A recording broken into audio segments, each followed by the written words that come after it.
Why pay the price? Why work this hard? Why go this far? Why try to learn this much? Why try to do it all? Why try to see it all? Why try to have it all? Why do it? Why learn it? Why study? Why put yourself out? Why try to take on this much responsibility? Why develop yourself to the full?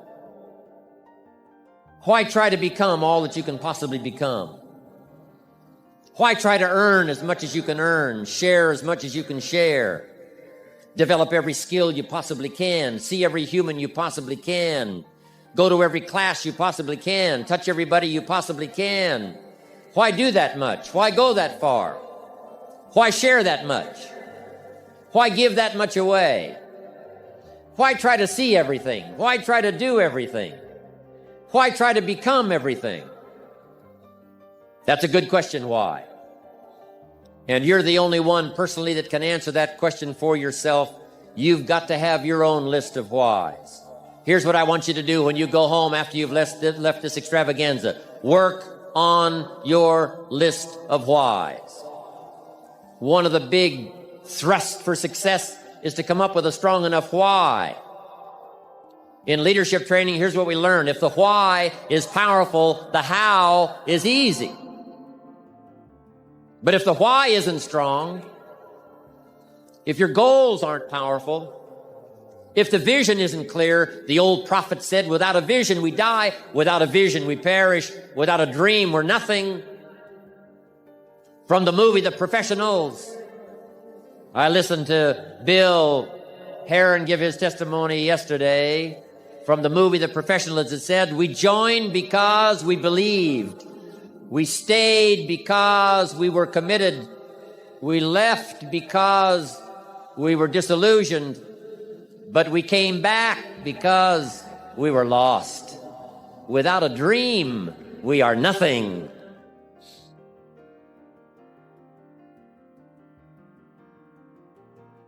Goals are important for a genuinely success-oriented person. Without them, you're just playing around. The difference between a goal-directed individual and someone without goals is like the difference between a Wimbledon champion and a kid batting a tennis ball around on a court with no net. No opponent to bring out the best in him, and no way of keeping score. Despite everything that's been written about the importance of goal setting, very few people actually put it into practice. It's always amazed me the way the average person devotes more thought and effort to planning his or her 2-week vacation than to planning his life. Goals represent challenge in its most positive form. Leaders have their personal goals, as well as those of their organization, clearly in focus. In fact, one of the principal responsibilities of leadership is defining goals for the vast majority of people who aren't able to do it for themselves. Over the years, I've developed some ideas about effective goal setting, and I'd like to share those with you. I also want to point out some traps of goal-directed behavior that aren't usually talked about, but certainly ought to be. When I was a kid, I used to dream what it would be like to buy a ticket on a train and just go someplace. I didn't really think about where I'd be going or how long it would take to get there.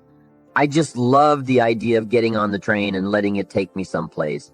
I guess there's still something appealing about that idea, but it's not really the way you should live your life as a mature human being. When you grow up, you buy a ticket on a train or a plane because you want to go someplace and you know exactly where you're going.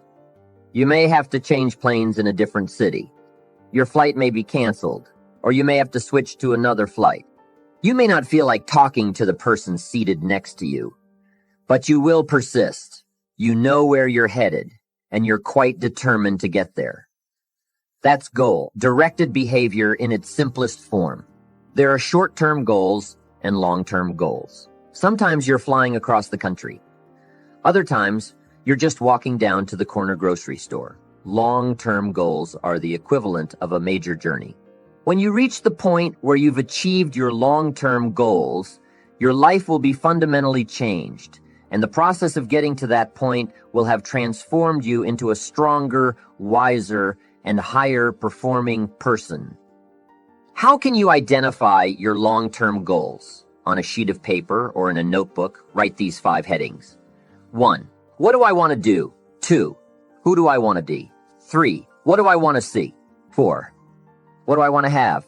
5. Where do I want to go?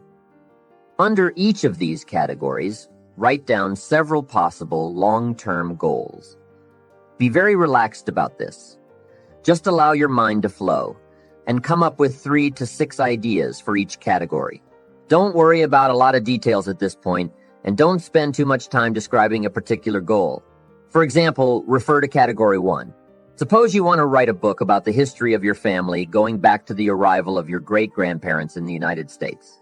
Just quickly jot down family history. Then it occurs to you that you've always wanted to see the pyramids in Egypt, so you write pyramids.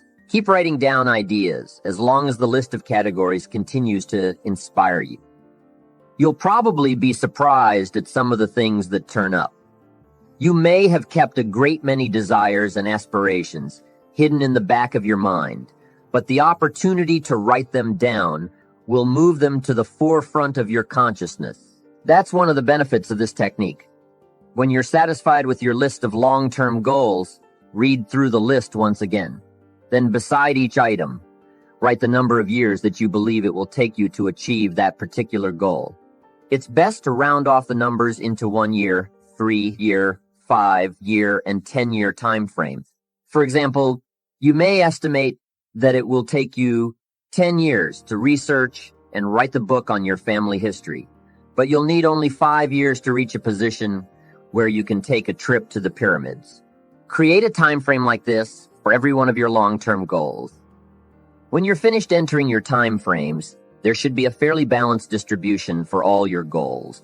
If there are many 1 and 3-year objectives, but only a few in the 10-year category, maybe you need to think more about what you really want your life to add up to. What kind of life you really want to build over the long run. But if there's a preponderance of 10-year goals and relatively few of the shorter-term variety, this may be an indication that you tend to put things off. Keep working on your list, adding and subtracting goals with various time frames, until you've created a more or less even distribution. Now comes the really challenging and interesting part. So far, you've just been adding things to the list, but now it's time to start making some selections. Now you're going to start asking yourself, it's really important compared to what might just be fun. Choose 4 goals from each of the 4 time frames: 1 year, 3-year, 5-year, and 10-year. You now have 16 separate goals. So far, you've only referred to them in shorthand fashion, but now you're going to start seeing them very clearly in your mind's eye. You're going to see each goal just as if it were being realized this very minute, and you're going to write down a detailed description of exactly what you see. Do you intend to open a handmade furniture store in 3 years? What will the store look like from the street? Will there be gold leaf lettering on the windows, or will there be a sign hanging over the door instead? How many square feet will the store contain? Will there be a showroom area for the furniture in front and a workspace in back? Or will the furniture be built at a different location? Do you intend to have any employees? Or will you run the business entirely by yourself? Think of all the questions that need to be answered in order to see your goal with absolute clarity, and then write the information down. That written record will become one of your most important personal possessions. But that's not all. Any goal is a powerful motivator only if there's a powerful reason behind it. Why do you want to achieve your goals? Why do you want to own a handmade furniture store, or a private airplane, or a newspaper in a small town in Vermont? Why do you want to compete in a triathlon, or visit the Australian outback, or be the first woman in your family to earn a PhD? Write down your reasons for wanting each goal in the same degree of detail that you use to write your descriptions. If you can't find a clear and convincing reason for each of your 16 goals, do some serious reevaluating. You may have more whims or pipe dreams than real goals, and now is the right time to make that discovery. Keep working on your list until you have 16 clearly envisioned, strongly motivating long-term goals. At regular intervals, review what you've written and keep careful track of your progress toward these objectives. Above all, persevere. Goal setting is a very important first step, but goal achievement is a continuous, lifelong process. That's what makes it so challenging. That's also why it's so extremely rewarding to finally attain your long-term goals. Some people never will have much. They're too cautious. Now, you can also be too reckless, but you can also be too cautious. This is called the timid approach to life. And my caution was always the risk. Risk used to drive me right up the wall. I used to say, what if this happens? It's called the language of the poor. What if this happens? And on top of that, if this was to happen, look at the fix I'd be in. I better not try. I could always ace myself out. Then I'll tell you what changed my whole life when I finally discovered it's all risky. The minute you were born, it got risky. If you think trying is risky, wait till they hand you the bill for not trying. If you think investing is risky, wait till you get the tab for not investing. See, it's all risky. Getting married is risky. Having children is risky. Going into business is risky. Investing your money is risky. It's all risky. I'll tell you how risky life is. You're not going to get out alive. That's risky. The Englishman says, well, if that's the way it's going to work out, let's give it a go. Right, that's what it's for. Give it a go. Somebody says, yeah, but I'm looking for safety and security. Fine, then huddle in a corner. We'll cover you with a sheet, bring you 3 meals a day. And we'll protect you, feed you, look after you, care for you. We won't let anything happen to you. And you'll probably live to be 100. The guy said, well, yeah, I'd live to be 100. But what a way to live. Right. What a way to live safe and secure. Don't ask for security. Ask for adventure. Better to live 30 years full of adventure than 100 years safe in the corner. And see, it's not important how long you live. What's important is how you live. I have 2 rules for setting goals. By following these rules, you will achieve a great deal and become more than you ever could have imagined. Here's the first rule. Don't set your goals too low. In leadership training, we teach a similar guideline. Don't join an easy crowd. You won't grow. Go where the expectations are high. Go where the demands are high. Go where the pressure is to perform, to grow, to change, to read, to study, to develop new skills. I belong to a small group of people that conducts business around the world. You would not believe what we expect of each other in terms of excellence. Why? So that we can each grow. So that we can contribute something unprecedented to the benefit of the group. It's called living at the summit. Go where the demands are high. Go where the expectations are so strong that they motivate you, push you, urgently insist that you not remain in the same place. That way, you will grow and change. So don't set your goals too low. What about the guy who says, well, I don't need much? He is guaranteed not to become much. Here's rule number 2 for setting goals. Don't compromise. Don't sell out. There were some things back in the early years for which I paid too big a price. If I had known how much it was going to cost me, I never would have paid that price. But I didn't know it at the time. Don't sell out, and as the old saying goes, count the costs. Remember, in that ancient story, Judas got the money. That sounds like a success story. And it is true that 30 pieces of silver in those days was a sizable fortune. But having a name that is synonymous with traitor is not what I would call a success story. Interestingly enough, when Judas got the money after becoming a traitor, he was unhappy. He wasn't unhappy with the money. He was unhappy with himself. You see, The greatest source of unhappiness doesn't come from the outside world. The greatest source of unhappiness comes from within.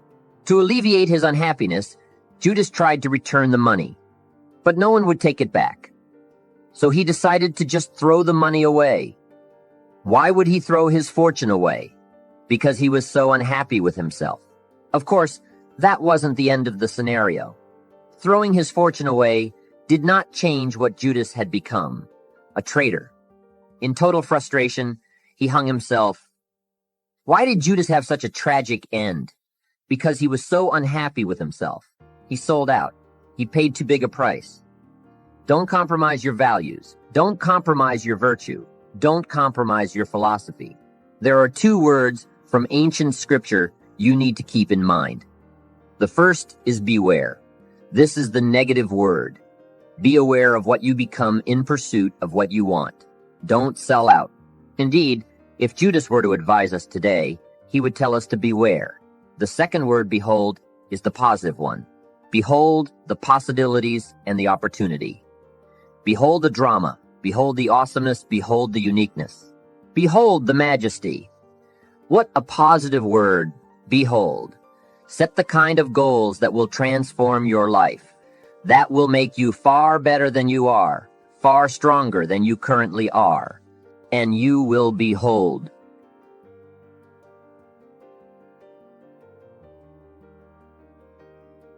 Why? We all ask why we should work this hard. Why take that many classes?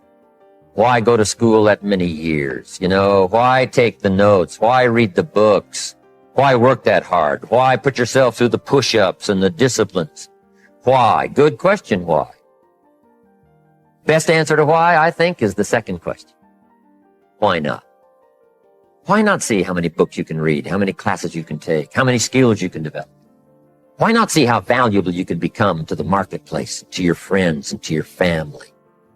Why not see what you can make of yourself? Why not see how far you can go, how much you can see, how much you can earn, how much you can share? Why not?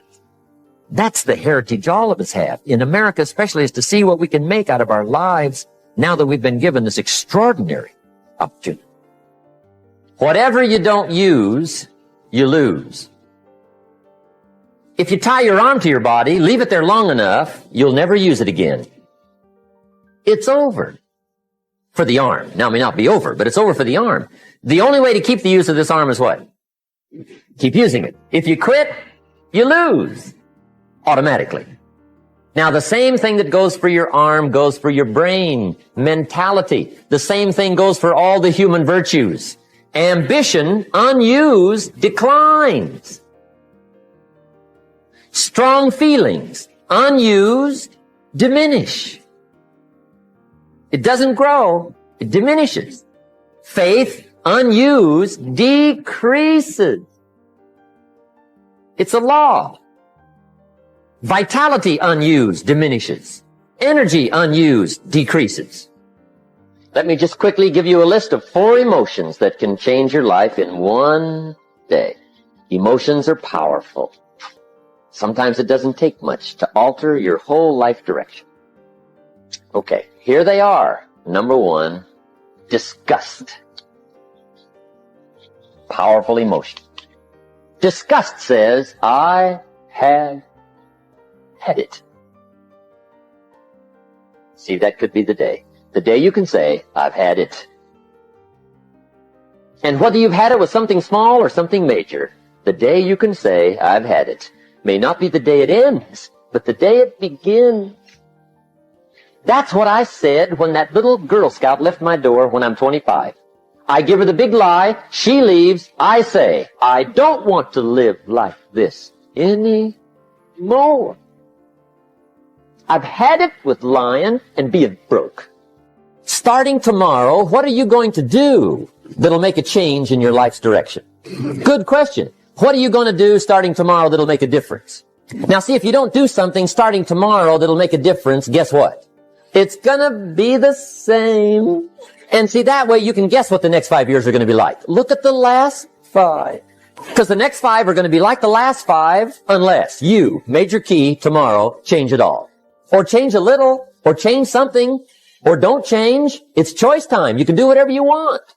But it's nice to know any day you wish you can change your whole life.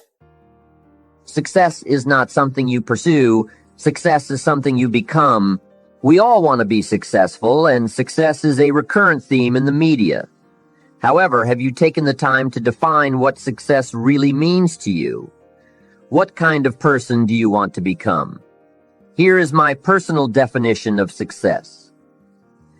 Success is when you work on becoming the best you can become, do what you love, and give your best contribution to the world. What is your definition of success? Success is: too often people seek fame, recognition, and money just to realize after years of hard work that those goals don't bring them real fulfillment, and often they are left feeling empty. You need to take time to determine what success means for you. Don't let society, the media, your family, or your friends define it for you. Only you know what success means to you. Ask yourself, how can I serve people while doing what I love?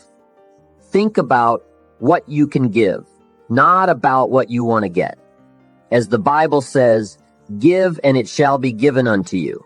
What is the meaning of life? Generally, there are two types of thinking regarding the meaning of life. We were all born with a specific purpose. We have to give meaning to our life. I like both ideas, and I don't know which one is true, but it doesn't really matter. Main characteristics of a great life purpose. Below are some characteristics of a great life purpose that you might want to consider. Timeless. If you could use a time machine and go back in time or into the future, your life purpose would remain the same. Universal. If you were born in a different part of the world, your purpose would still be the same. Inspiring. Your life purpose should be truly inspiring and allow you to unleash your full potential and experience a real sense of fulfillment. When your purpose really resonates within you, what you are doing doesn't really feel like work anymore. Transcend your ego. Most of us work in order to make a living, to gain recognition, or to feel accepted by society. A true life purpose should come from a place of love, not fear. When you have a clear life purpose, you don't act out of fear anymore. Fear of not being good enough, not being worthy, not being smart enough. Although we are unlikely to completely get rid of our ego, we should try to base our actions from a place of love as much as we can, which becomes possible when our ego is under control. Powerful questions to ask yourself. Let me give you several ways that can help you identify your life purpose. How can I leverage my problems? Think about how you can give meaning to your problems and challenges. Rather than complaining about a problem, it is often possible to take advantage of it by seeing the meaning it brings to your life. Viktor Frankl, in his book, Man's Search for Meanings, observed the odd phenomenon during his time in a Nazi concentration camp where individuals that were physically very strong often died long before smaller, skinnier, and weaker individuals simply because the smaller guy had found meaning to his suffering. How can I get paid to do what I love? What is it that you like to do? How can you find a way to make a living out of it? Did you know that the word enthusiasm means God within? It is impossible to be very successful if you don't really love what you do. If you don't follow your passion, you won't be able to keep moving forward after multiple failures. Only a strong why will allow you to keep going, despite the hardships. Having passion will lead to fulfillment, which is real success, not just money or fame. How can I better serve? How can you create more value for society? Stop thinking about what you can get from society. Think about what you want to give to society. If you had all the money and time in the world, what would you do? What do you love so much that you'd pay to do it? Take a pen and a piece of paper and answer the following question. What is my life purpose? Don't overthink, just write whatever comes into your mind. Keep doing it until the sentence you write makes you cry. Don't lose sight of the only thing that matters in life, being happy. Now let me give you the secret to success. The formula for failure, a few errors in judgment repeated every day for 1 month, starts the weakness, starts the disaster process. You can imagine what happens in 6 years. Now here's the formula for success. A few simple disciplines practiced every day. And if you decide today to go for the apple instead of the Hershey bar, I'm telling you, you have begun the process of turning your life around. And if you keep up that process, not only with your health habits, but with your money habits and with your communication habits, with your sales habits and management habits and every other habit that you've got, if you'll start that process, eliminate the errors and replace it with disciplines practiced, I'm telling you, you can start this process of life change immediately. If you don't design your own life plan, chances are you'll fall into someone else's plan. And guess what they have planned for you? Not much. You can be either the victim or the creator of your life. Which one would you like to be? Many of us fail to realize one very important factor in life. Everything is a matter of choice. You are responsible for all areas of your life. Are you giving your power away?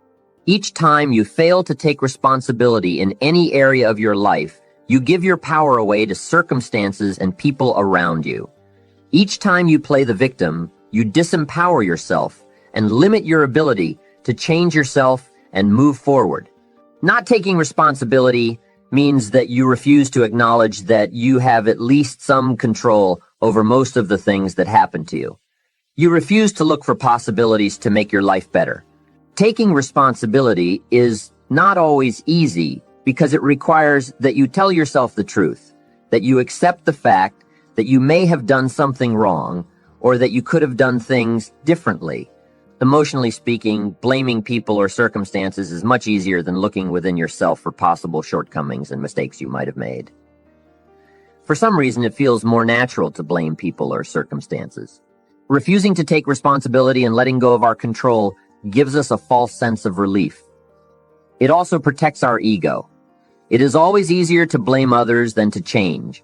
However, blaming others is a huge impediment to personal growth. You are unlikely to reach your goals in life if you cannot get rid of this habit and start acting as the creator of, rather than a player in, your life. Commit yourself to take full responsibility for your life, even in situations where you don't really believe you are responsible.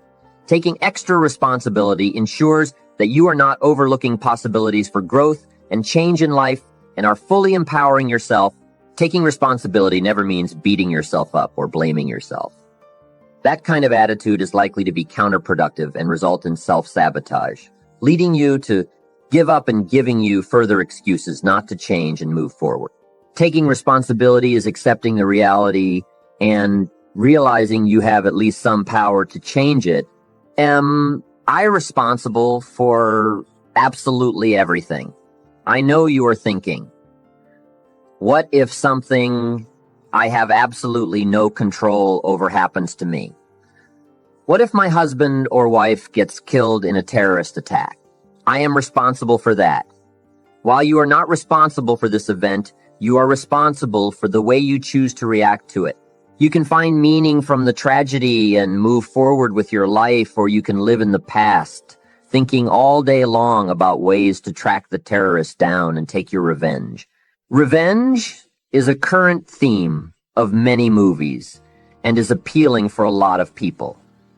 However, revenge is an ego game, and without a doubt, one of the most destructive behaviors in the world. Revenge is the antithesis of peace of mind and cannot bring fulfillment. Martin Luther King once said, "Darkness cannot drive out darkness. Only light can do that. Hate cannot drive out hate. Only love can do that." Unfortunately, too often our focus is on taking revenge, getting even or being right, rather than on being happy. However, you should realize that in the end, the reason why you forgive people and move on is not because you are an extremely nice and completely selfless person. It is because you understand that it is the only way to be at peace with yourself. Forgiveness is nothing more than a declaration of love to yourself. It is a critical part of the commitment you made to yourself to be happy no matter what. Events that happen to you happen to you. The question is, what are you going to do about it? Are you going to